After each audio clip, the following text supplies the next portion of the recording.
Siento que la psicomagia aparece en un momento muy importante de la historia.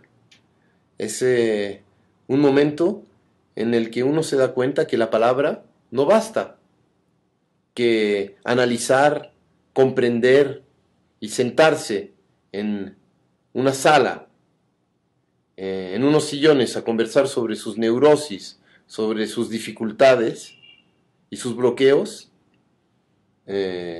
comprenderlos, cercarlos, analizarlos, no es suficiente. Aparece en un momento en donde el psicoanálisis decae, donde la gente realmente se da cuenta de que hay que pasar al acto, y esa necesidad aparece. El psicoanálisis es analizar el psiquismo, pero no es liberarlo. Entonces uno puede pasarse una vida sentado conversando sobre sus dificultades, neurosis y bloqueos y nunca liberarse. Lo que sucede es que cuando uno es traumatizado, pues es una situación que sucede impregnando a todos nuestros sentidos. Nosotros recibimos las situaciones a través de los sentidos, vivimos. Cuando uno trata de liberarse a través de la palabra, a través del racional, uno está tratando de enseñarle al inconsciente a hablar el lenguaje del racional. Pero el racional es una situación tan mínima en nuestra mente. Y el inconsciente es una dimensión tan inmensa. Es como el ego. El ego quiere que la esencia se pliegue a él. Es decir, yo soy Dios. Y en el fondo lo que uno tiene que decir es, Dios es yo. Yo me pliego a su lenguaje. En el fondo eso que uno llama inconsciente podría ser la dimensión divina. Nosotros somos el inconsciente de una supraconciencia. Y querer reducir a esa inmensidad, a nuestro diminuto racional, es un error, siento yo. Las cosas van mucho más allá de las palabras. Y para acceder a los códigos más arraigados en nuestra mente, no basta la palabra. Entonces, en lugar de tratar de enseñarle a la dimensión inconsciente a hablar el lenguaje de lo racional, hay que enseñarle a lo racional, y eso es lo que hace la psicomagia, a hablar el lenguaje del inconsciente. Y nuestro cerebro es mucho más analógico, metafórico, simbólico, que lógico. Somos 99.9999 de irracional y lo otro es racional. Evidentemente que hay un yo observador, que no es ese yo observador crítico, super yo padre-madre, sino que existe una conciencia que se puede observar pero que no se analiza. Pero ese es otro tema. Entonces, la psicomagia va directo al acto. Sin embargo, no niega el racional, cosa que el análisis sí niega la magia, muy a menudo. Solo se pretende que la realidad es solo racional. Y se olvida de esa dimensión que podríamos llamar mágica, pero que en el fondo, ¿qué es esta dimensión que uno llama mágica? Yo le identifico a nuestro hemisferio derecho. Nosotros somos dos hemisferios, entre tantas otras cosas, pero un hemisferio derecho que es imaginativo, creativo, que es como el soñador, y lo otro que es el racional, el izquierdo, que es más lineal, que planifica, que estructura, el racional. Entonces, ¿qué hace la psicomagia? La psicomagia abre un puente en ese une a los dos hemisferios, ¿sí? Y se sitúa en el medio. Entonces crea un equilibrio entre el racional y lo que uno podría llamar el mágico. Entonces, los une. Y eso me lo enseñó mi amado y tan admirado padre. A trabajar con los dos, a no cortarse. Y eso es lo que hace nuestra educación. Los psicoanalistas salen de las universidades, pero las universidades están estructuradas por cerebros castrados, que no saben imaginar en general, que más atrás viene de las religiones. Entonces, es una educación caduca. Que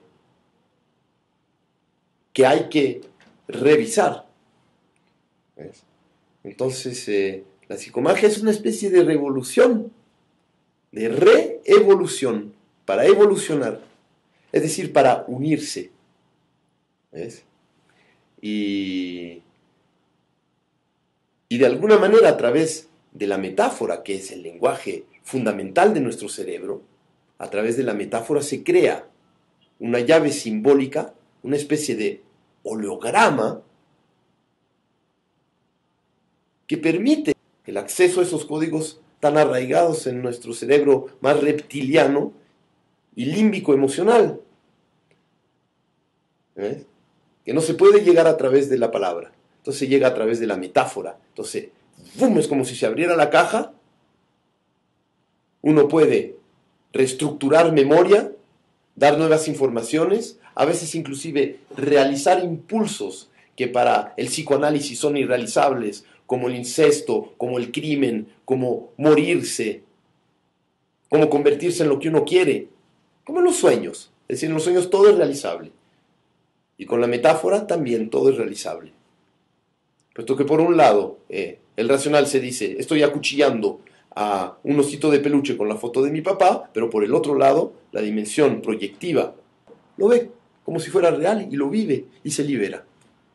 Entonces, la psicomagia realmente permite, por un lado, reestructurar memoria, liberar impulsos, recibir información que uno no ha recibido y reorientarse, darse todos los permisos para conectarse de otra manera.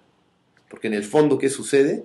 Es que todo trauma te limita en tus conexiones cerebrales y te hace girar en un paquete de neuronas dentro de tu propio cerebro. Y tu natural impulso es de conectarte totalmente.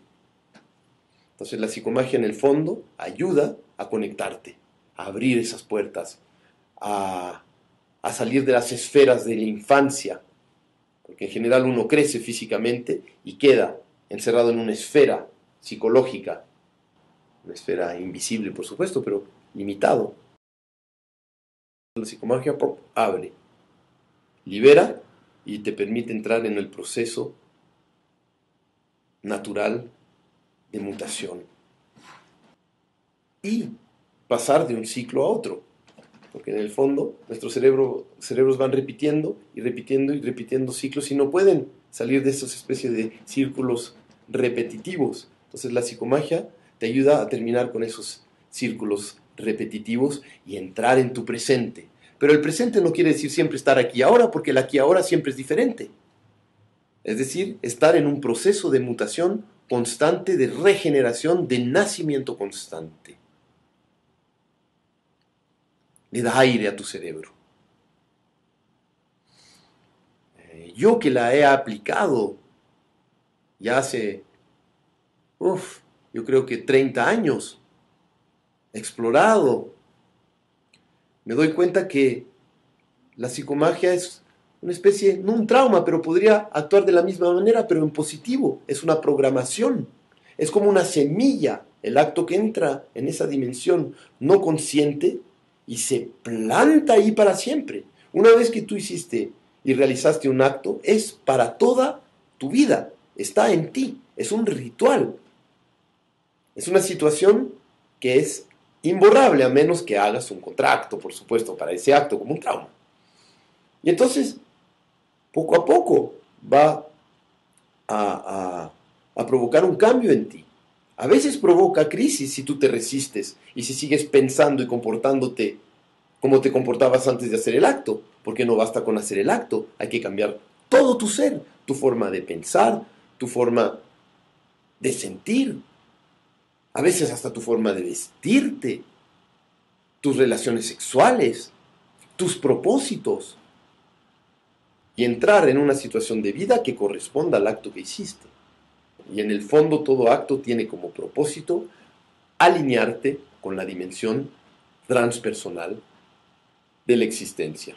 En la psicomagia se acepta que todo lo que sucedió tenía su razón de ser, acepta el misterio, acepta un Dios interior, acepta una dimensión misteriosa de toda esta existencia, una estructura que de alguna manera, aunque nos duela, sabe lo que está haciendo y que a veces produce dolores para que nos despertemos mejor, para que mutemos.